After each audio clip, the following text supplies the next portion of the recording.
What's going on, Flicks Talkers? Welcome back to another movie review, this time for 2024's Twisters, which is out now as of July 19th, 2024. I'm here to give you guys my spoiler-free review thoughts, the good, the bad of what I thought, and my recommendation if you guys should see this in theaters or wait to watch it on streamer. All right, but before we get into it, make sure to hit that big thumbs up to support the channel and consider subscribing today for more reviews like this, movie reactions, and live streams here on the channel. And a quick synopsis for Twisters is: a retired tornado chaser and meteorologist is persuaded to return to Oklahoma to work with a new team and new technologies. Now, this film is directed by Lee Isaac Chung, who more famously did Minari, a film I have not seen yet, but did get a lot of praise, and a lot of people were kind of wary, as Minari is, I believe, a more family-oriented type of drama, and people were like, how is he going to jump into his next film being a disaster movie? All right, so let's start off with our cast of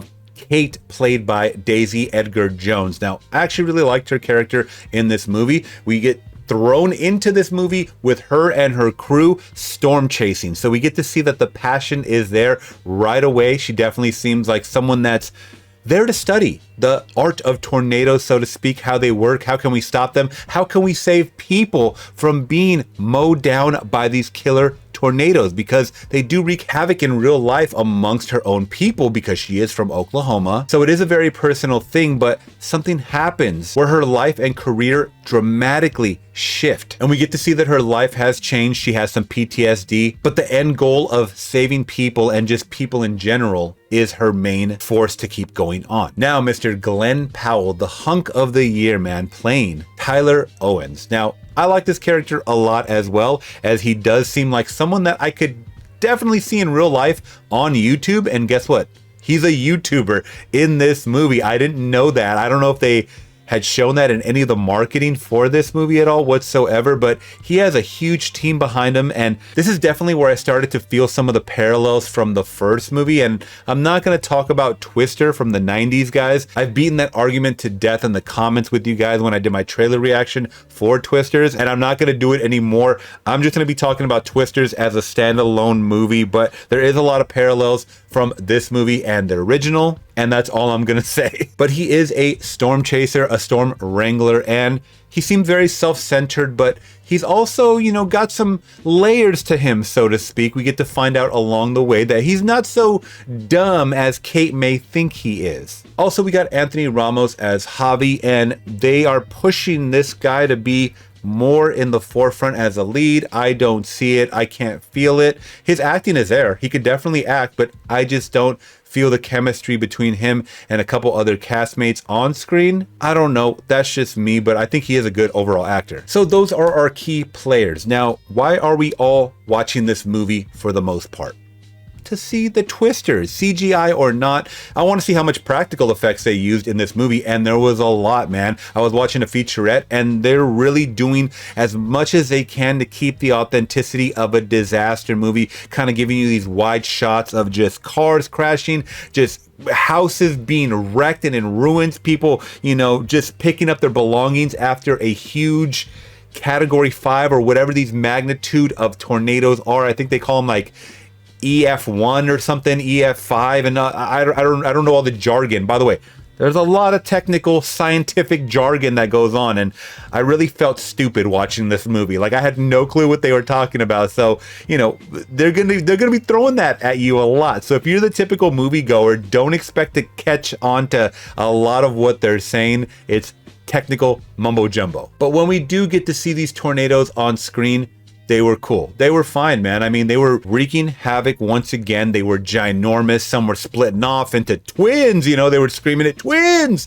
You know, this is awesome. So, you know, there's fun to be had in those scenes where we get a lot of, by the way, the opening shot being, to me, the most dramatically impactful. After that, I was just like, okay, it's just another storm. And that's where I think I kind of lost my love for the movie, is that we got these repetitive scenes and I didn't get the feel that I got off of the first introduction scene. Now, I don't know, that's going to be different with everybody else. I mean, I felt it. Yeah, I felt the bass and stuff like that. I was watching in a Dolby theater in my AMC local theater, but Sometimes you gotta just give me a little bit more to try to push the waterworks out. I wanna feel for these characters that are about to lose their lives, you know what I mean? So I don't think they really did that, at least not for me. But once again, that opening scene was damn good. Now, where did they lose me for this film?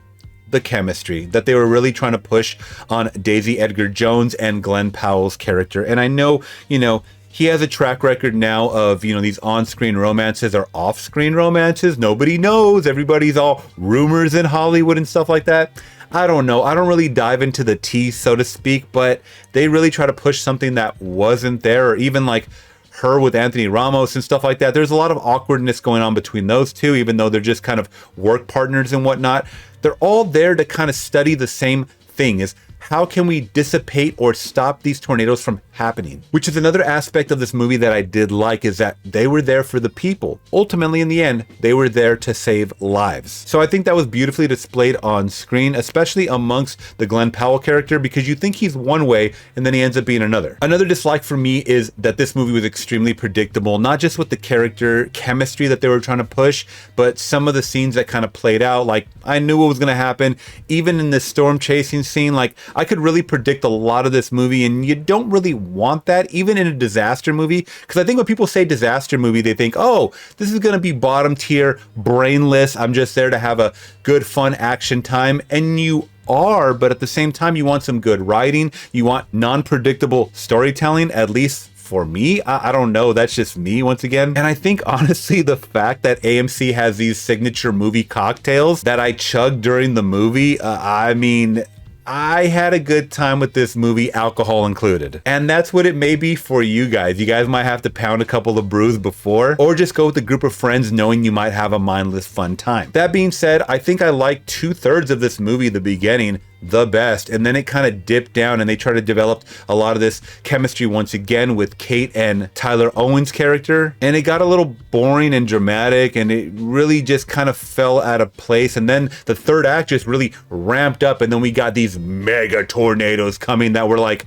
the most incredible thing I've ever seen. I was really loving that third act a lot, and I don't want that to be the last thing that people remember, because of course it's always a thing that happens in the third act that makes it or breaks it for our scores, right? But overall, looking at all of that and saying everything that I have said, I think I'm still gonna give Twisters from 2024 a solid 3 out of 5. It was an above average movie. It was fun.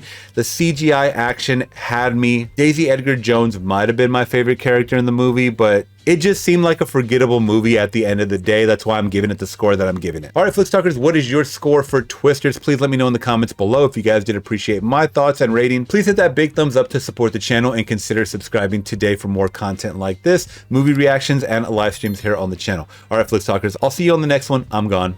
Peace.